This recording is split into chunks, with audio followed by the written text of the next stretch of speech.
Assalamualaikum warahmatullahi wabarakatuh. Saya Oktaviza dengan NIM 2405112160 dari PGSD 24C. Baik, di sini saya akan menjelaskan terkait permasalahan-permasalahan pendidikan yang ada di Indonesia pada saat ini. Apa saja sih permasalahan pendidikan di Indonesia? Nah, ternyata ada dua masalah. Yang pertama itu ada namanya masalah mendasar, dan yang kedua ada masalah kualitas pendidikan. Nah, kita masuk ke masalah yang pertama, yaitu masalah mendasar. Nah, teman-teman, apa sih itu masalah mendasar? Masalah mendasar ini adalah cara mindset kita berpikir tentang pendidikan. Turun-temurun pendidikan di Indonesia itu diterapkan bagaimana gitu. Jadi di sini adalah awalnya saja tuh udah salah gitu, niatnya saja udah salah. Nah, masalah-masalah yang seperti inilah yang harus segera diatasi dalam proses pengajaran itu sendiri.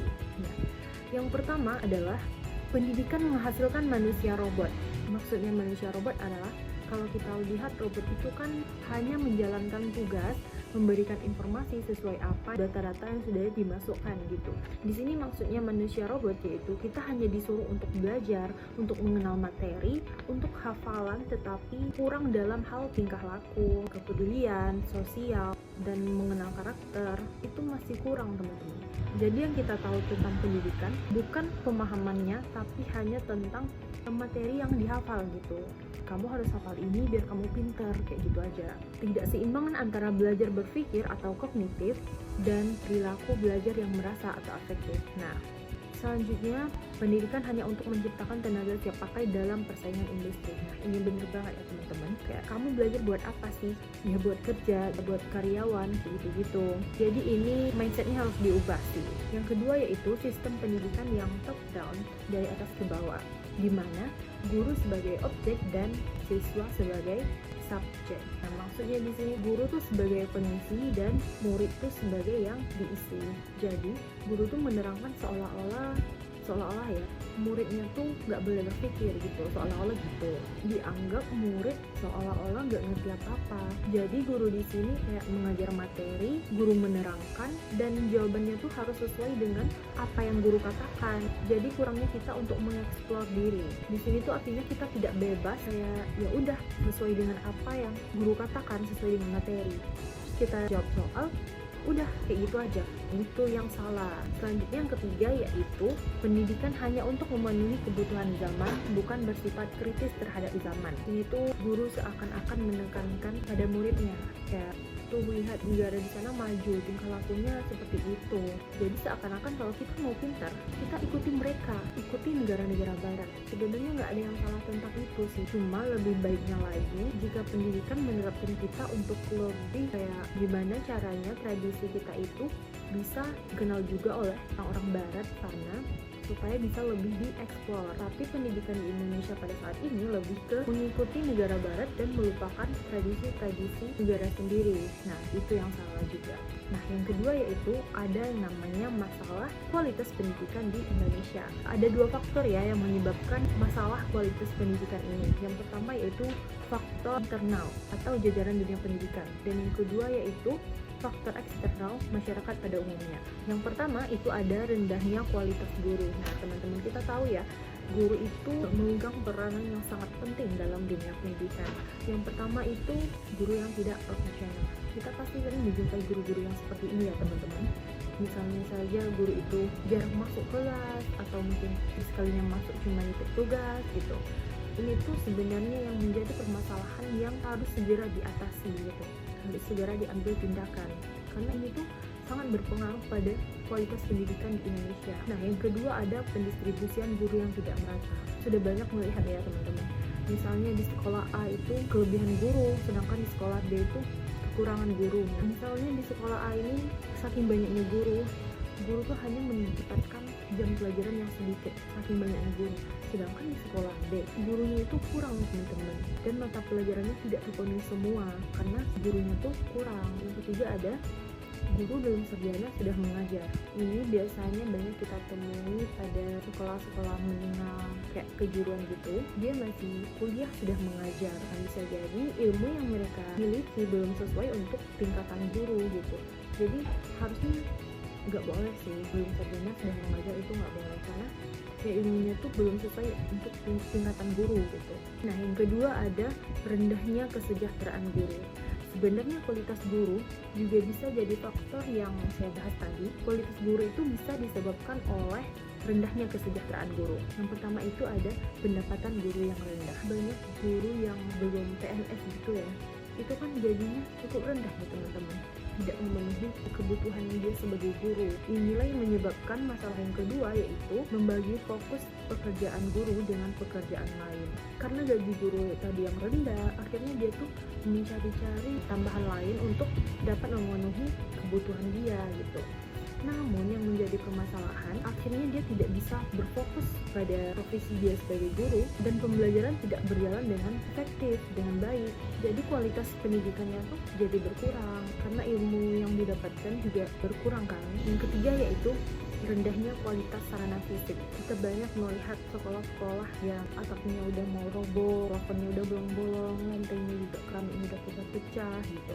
Itu dari segi kenyamanan aja udah terganggu, bagaimana mau fokus untuk belajar gitu.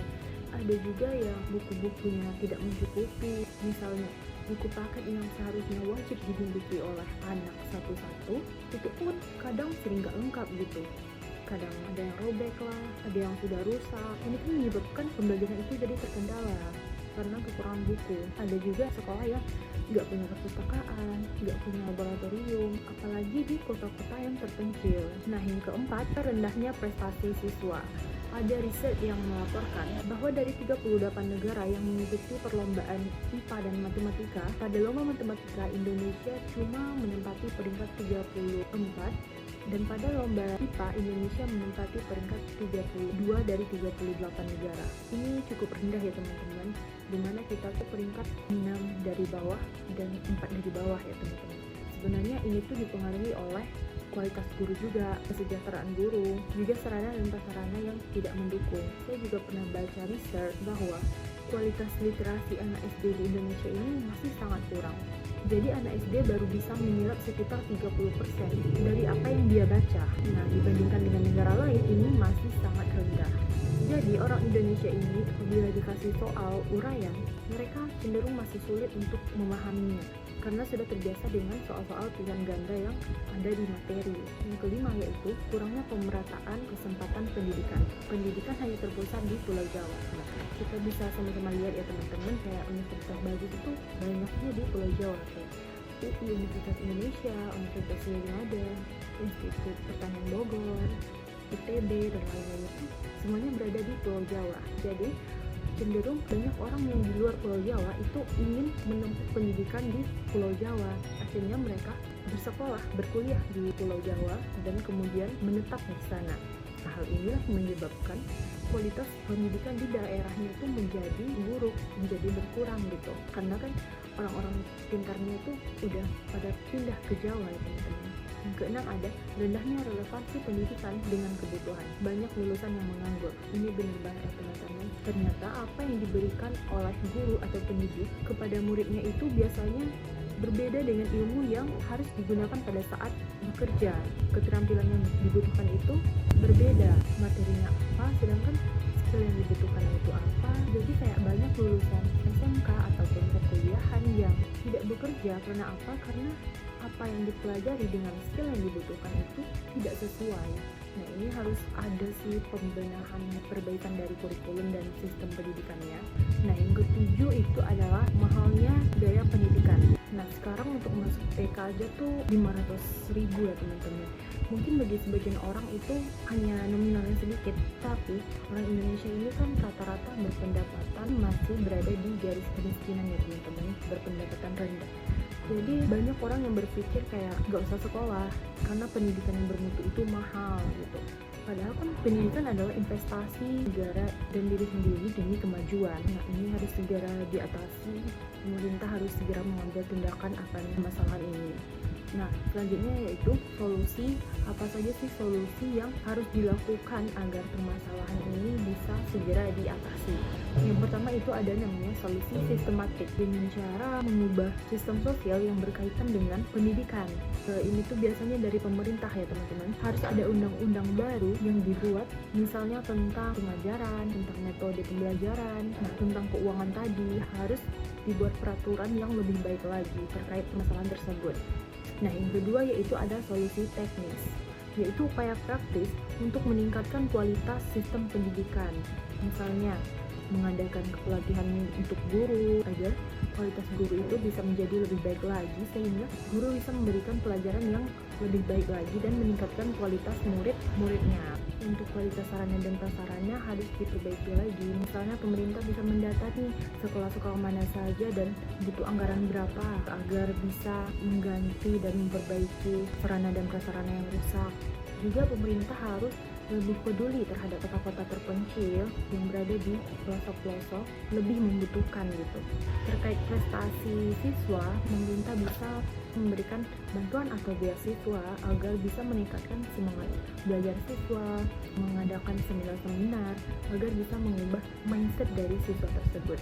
Terkait permasalahan tersebut, pemerintah bisa mengubah peraturan atau membuat sistem peraturan yang baru agar bisa mengatasi terkait permasalahan-permasalahan yang terjadi. Terkait sarana dan prasarana, pemerintah harus lebih peduli terhadap kota-kota kecil yang mungkin terpelosok dan adanya pemerataan dari sarana dan prasarana antara Pulau Jawa, Sumatera, Kalimantan, Papua, dan Sulawesi.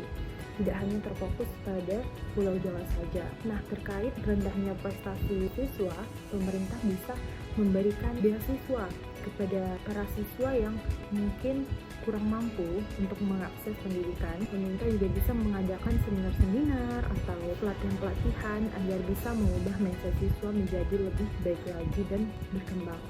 Terkait dengan kualitas guru, pemerintah juga bisa memberikan pelatihan-pelatihan kepada guru atau juga bisa memberikan bantuan beasiswa kepada guru agar bisa melanjutkan ke jenjang yang lebih baik lagi, misalnya ke S2 gitu, supaya pengetahuan dan keterampilan guru itu juga bisa lebih baik sehingga guru bisa memberikan pembelajaran yang lebih baik lagi kepada muridnya dan itu juga dapat meningkatkan kualitas dari muridnya. Saya berharap permasalahan pendidikan di Indonesia ini bisa segera teratasi dan kita bisa menjadi negara yang maju. Mungkin sekian dari saya penjelasan mengenai permasalahan pendidikan di Indonesia. Semoga bisa bermanfaat bagi kita semua. Terima kasih. Wassalamualaikum warahmatullahi wabarakatuh.